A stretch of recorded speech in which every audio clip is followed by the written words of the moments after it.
Seja bem-vindo ao Está Escrito. Hoje vamos viajar até a Turquia e visitar a pequena aldeia de Sardes.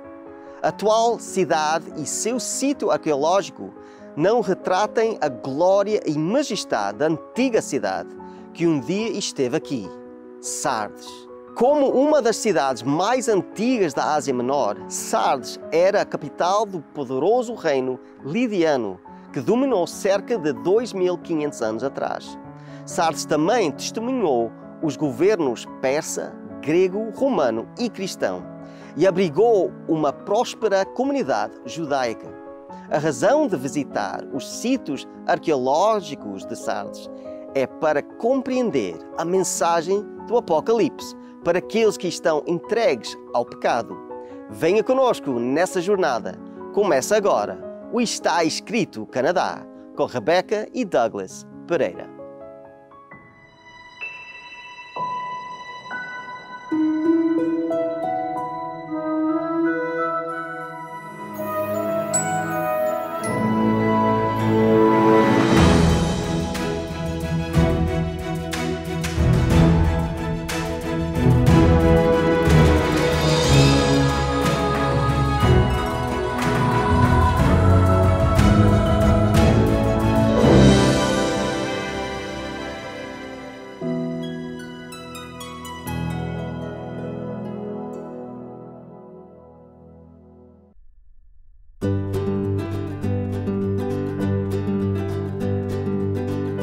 A pequena aldeia de Sardes foi construída junto ao rio Pactolo, um afluente do rio Hermus, aos pés do íngreme monte Tómulo, atual Bosdag.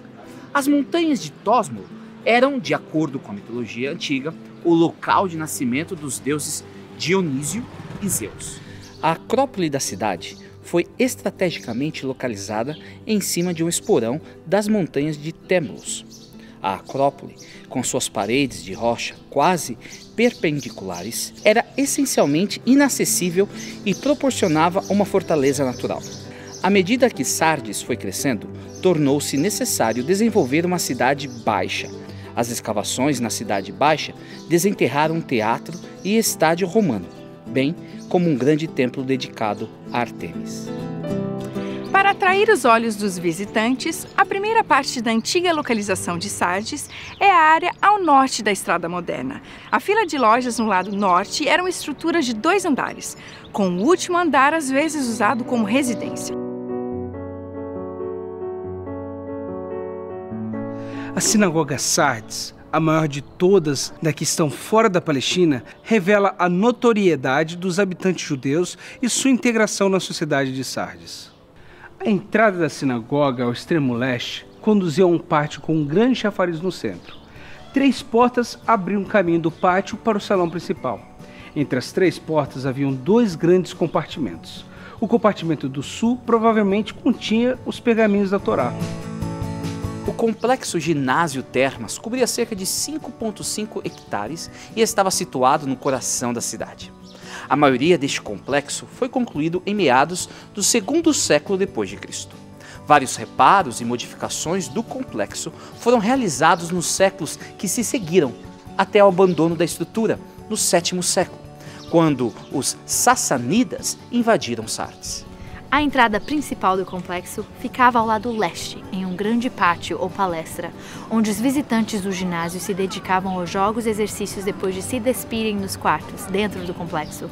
Após o exercício, eles passavam pela fabulosa quadra de mármore, para os banhos quentes, Caldarium, na seção ocidental do complexo. Após o banho quente, os visitantes entravam no banho frio, Frigidário. Geralmente massagens eram oferecidas como um toque final da visita ao complexo. Ao lado sudoeste deste complexo ginásio Termas estavam as latrinas públicas. Mais ao sul estão as ruínas do templo de Ártemis, o 4º maior templo iônico do mundo e um dos 7 maiores de todos os templos gregos. Das 78 colunas iônicas, apenas 2 estão em pé, cada uma com 18 metros de altura.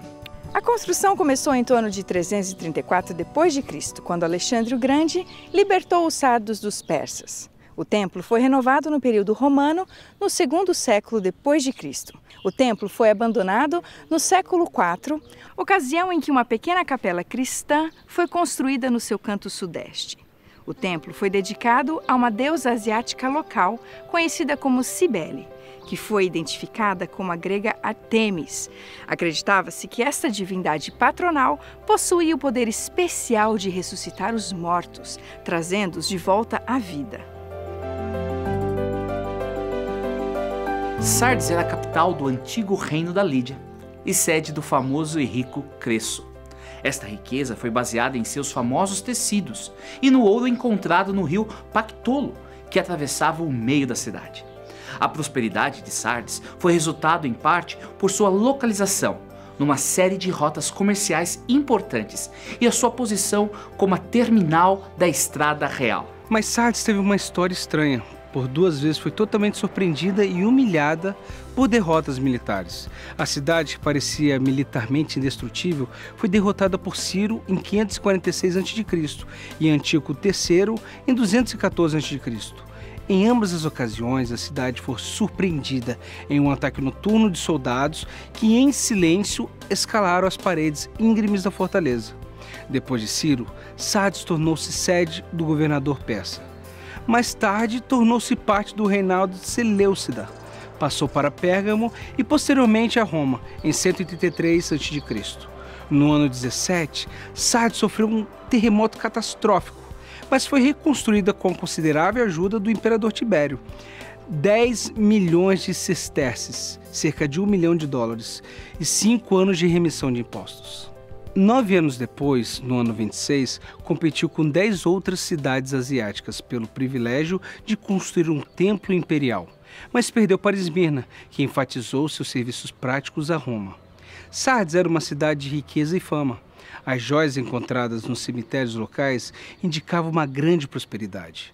Foi em Sardes que as moedas de ouro e prata foram cunhadas pela primeira vez. Escreva esta carta ao anjo da igreja em Sardes. Esta é a mensagem daquele que tem os 7 Espíritos de Deus e as 7 estrelas. Sei de tudo o que você faz. Você tem fama de estar vivo, mas está morto. Desperte, fortaleça o pouco que resta, pois até mesmo isso está quase morto. Vejo que suas ações não atendem aos requisitos de meu Deus.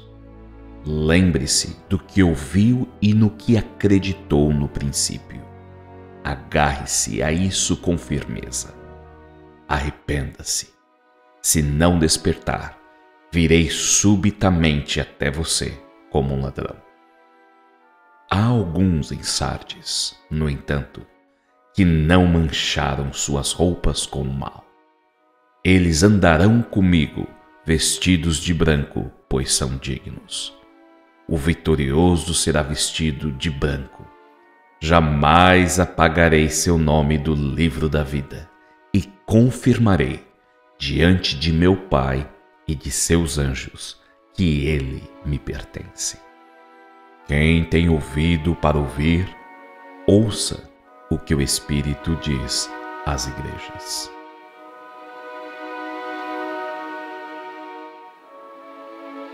Das 7 cidades em cujas igrejas essas cartas são escritas, Sardes ultrapassa facilmente as demais, em termos de sua antiguidade e história. No entanto, em nenhum lugar houve um exemplo maior de Sardes em relação ao triste contraste entre o esplendor do passado e decaimento do presente. A realidade é que Sardes foi uma cidade de degeneração. A igreja de Sardes recebe a mais severa denúncia das 7. Aparentemente sem problemas por heresia e livre de oposição externa, a mensagem para Sardes não lista inimigos específicos, internos ou externos. Não há uso de palavras como mentirosos, nem uso de nomes como Balaão nem Jezabel, nem segredos profundos de Satanás, nem sinagogas de Satanás, nem trono de Satanás. Consequentemente, de todas as congregações na Ásia, a de Sardes é a menos que temos informação e conhecimento de seus problemas. No entanto, nenhuma outra mensagem é mais prejudicial ou mais urgente do que esta. Muitas vezes, quando não encontramos adversários espirituais, é porque somos inimigo. A cidade de Sardes tinha uma igreja composta de cristãos nominais e autossuficientes.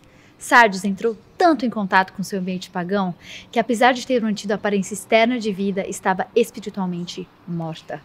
Para a igreja em Sardes, Jesus se apresenta como aquele que tem os 7 espíritos de Deus e as 7 estrelas.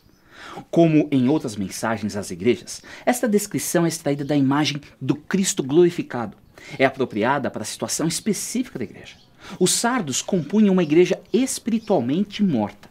Jesus vem a eles com a plenitude do seu Espírito para despertá-los. Somente o Espírito Santo pode revitalizar uma igreja moribunda.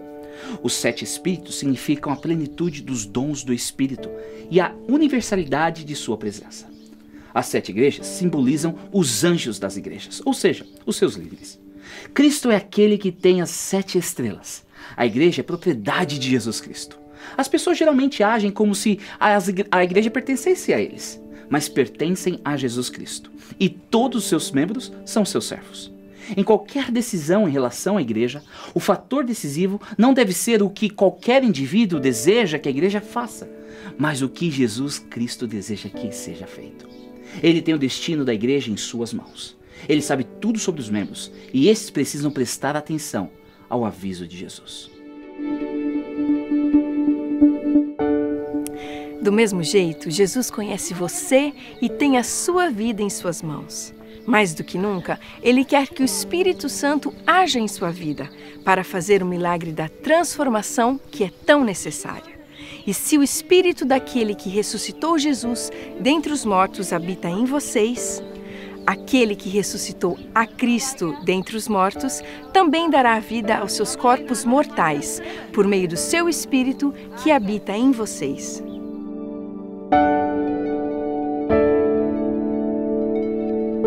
Cristo conhece a realidade das obras desta igreja. E não existe nada para se orgulhar quando se diz a respeito aos feitos dessa igreja.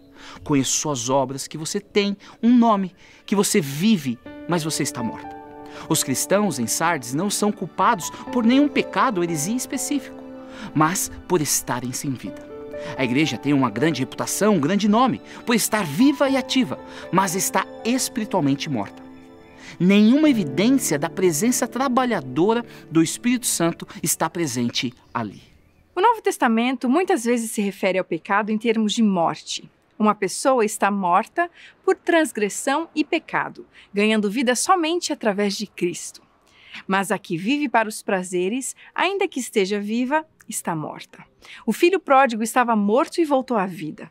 Aqueles que afirmam estar espiritualmente vivos, enquanto na realidade estão mortos, são aqueles que têm aparência de piedade, mas negam o seu poder. Os cristãos que viviam em Sardes absorveram o caráter das condições da cidade. Nenhuma vida ou espírito estava lá. A igreja em Sardes estava evidentemente com sérios problemas. Embora tenha a reputação de estar viva e ativa, Cristo diz que ela não encontrou suas obras realizadas diante de Deus. Suas obras não se comparavam com o padrão de Deus. A maioria dos crentes evidentemente se corromperam com o ambiente pagão. Sua lealdade a Cristo estão no passado e eles estavam vivendo uma letargia e morte espiritual, e sendo assim, apenas cristãos de nome. Eles viviam de tal forma a duvidar se possuíam ou não a verdadeira e viva fé em Cristo.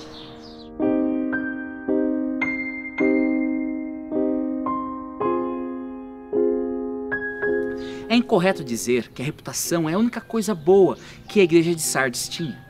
Há algumas coisas nela que ainda não estavam mortas, embora estivessem morrendo. Ainda havia o remanescente, descrito no verso 4 como alguns poucos nomes em Sardes, que permaneceram fiéis e firmes.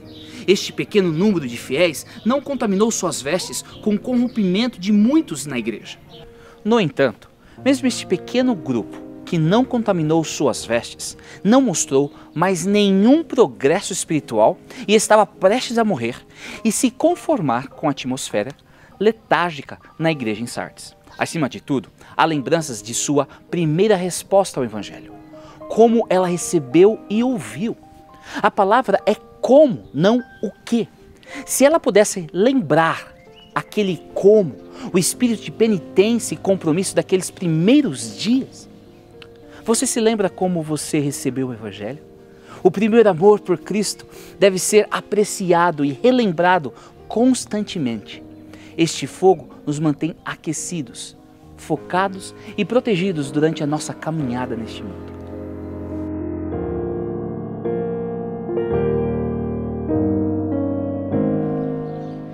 A terrível acusação contra a igreja em Sardes é que, apesar de ter uma reputação de vida, é de fato espiritualmente morta.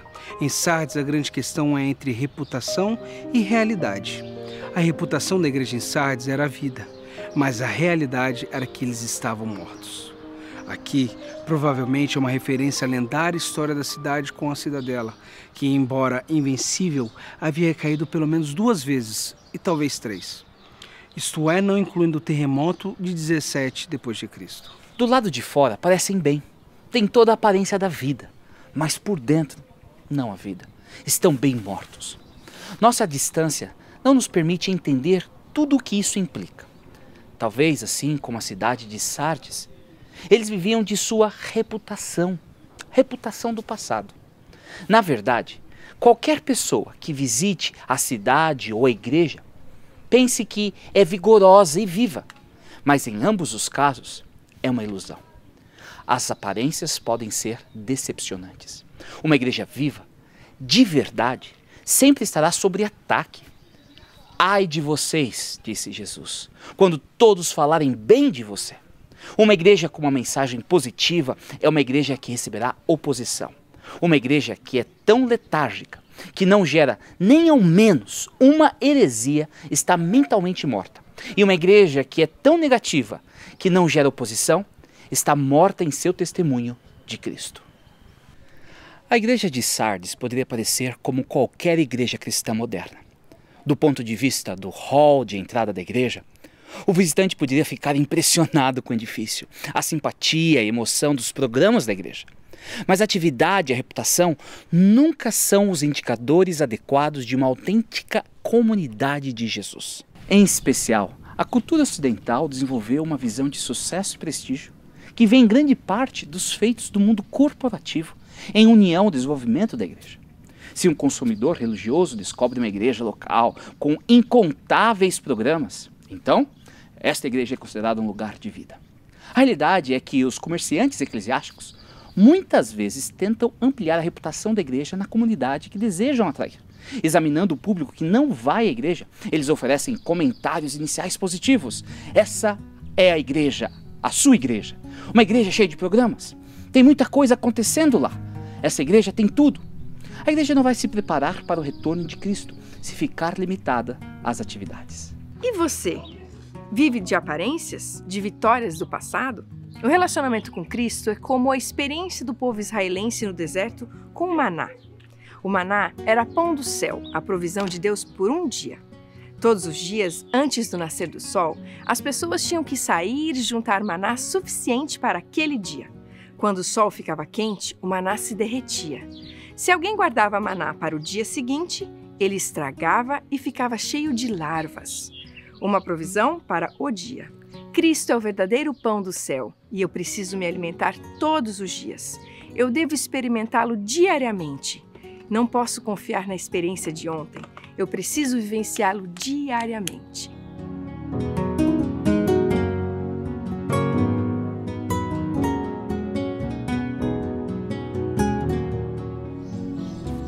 Da mesma forma como foi com a igreja em Éfeso, Jesus exorta os sardos a relembrarem de como eles ouviram e receberam o Evangelho no início de sua experiência cristã. A única forma de cultivar uma devoção sincera a Cristo é recordar e manter em mente a experiência passada e aplicá-la ao presente.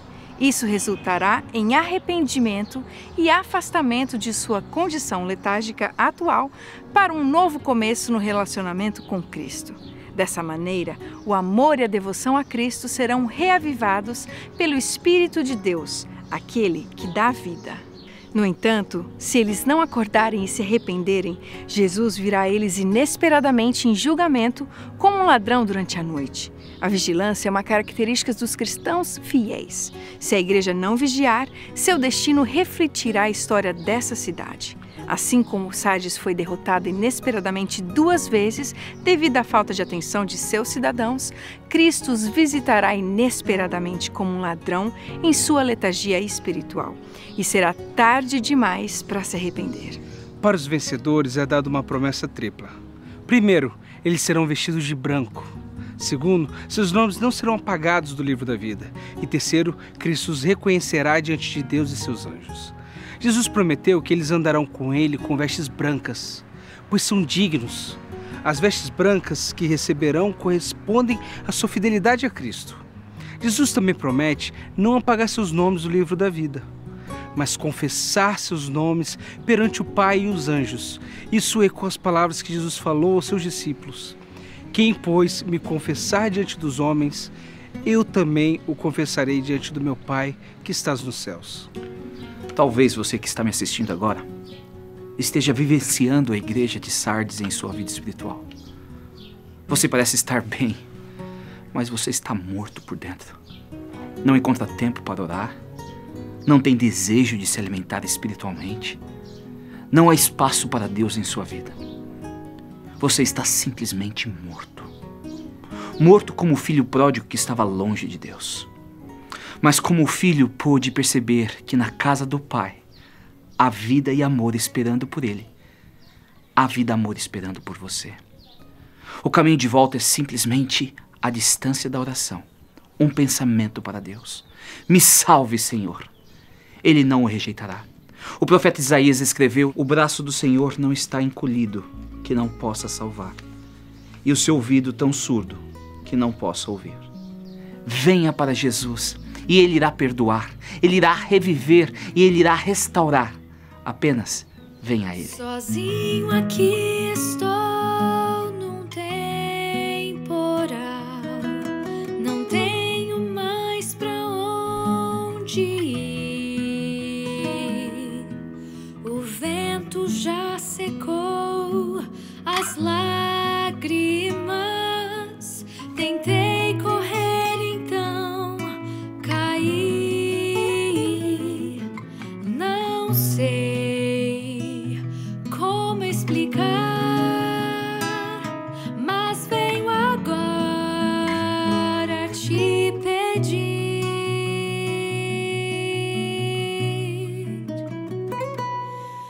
perdão por fugir, por não te incluir nos planos que fiz pra mim.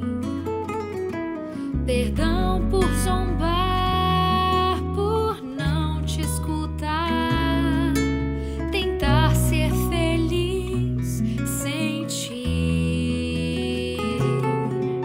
Eu quero, Senhor, ouvir tua voz, sentir tua luz, enfim. Renasce o sol que um dia brilhou em mim.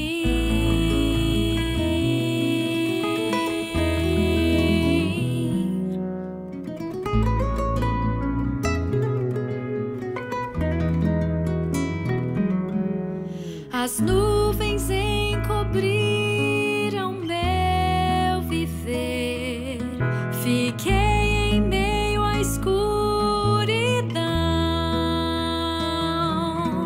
A paz me abandonou, meu céu desabou no mesmo instante em que eu fugi. E aqui, de onde estou, quero implorar o teu perdão. Perdão por fugir, por não te incluir nos planos que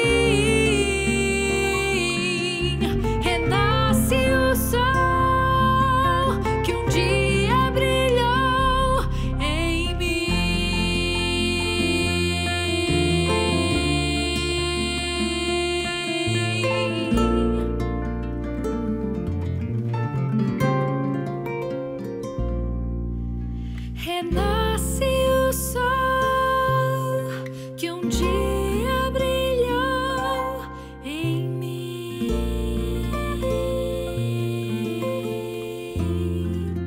Vamos orar. Querido Pai, obrigado porque o Senhor está conosco em todos os momentos, até nos momentos que estamos espiritualmente mortos. Muitos, quem sabe, que estão ouvindo a minha voz, vivem como a igreja em Sardes.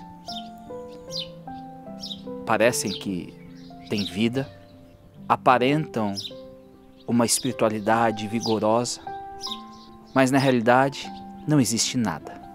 Senhor, eu intercedo por estes, que seu Santo Espírito possa tomá-los, revigorá-los, e que o nome deles possa estar escrito no livro da vida do Cordeiro. Abençoe-nos, ó Pai, e nos dê a certeza de que muito em breve estaremos contigo. É no nome de Cristo que oramos. Amém.